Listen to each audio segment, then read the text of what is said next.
Déco dans le présent pour mieux construire l'avenir. La chronique d'Interentreprise avec Francette Florimond. Bonjour, j'espère que vous allez bien.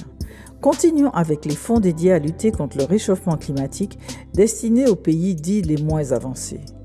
Outre le fonds vert pour le climat, le fonds dédié à l'adaptation et la création de 2 nouveaux fonds durant la COP28 à Dubaï, le reste des soutiens financiers est souvent attribué sous forme de prêts et de manière bilatérale, ce qui veut dire qu'ils échappent à tout standard et à tout contrôle.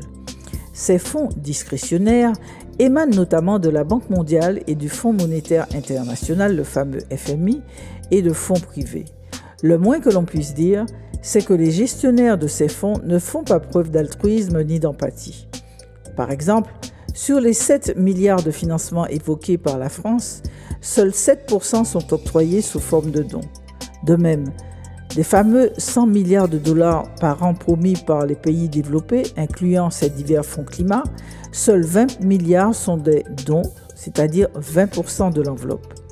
Ce qui veut dire que le reste, dont les 31,6 milliards de dollars octroyés par les banques multilatérales de développement, se transformeront immanquablement en dette. Or, 93% des pays vulnérables au changement climatique sont déjà surendettés.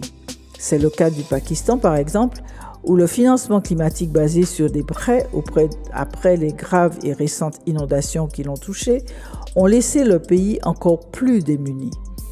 Pour les responsables du réseau Action Climat, quand un pays est confronté au changement climatique et a des problèmes d'adaptation, c'est très particulier de leur dire « Vous n'êtes pas responsable, mais vous allez devoir emprunter pour vous en sortir ».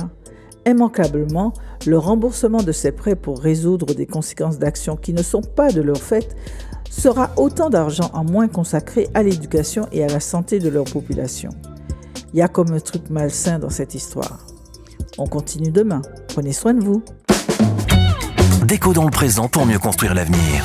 La chronique d'Interentreprise avec Francette Florimond.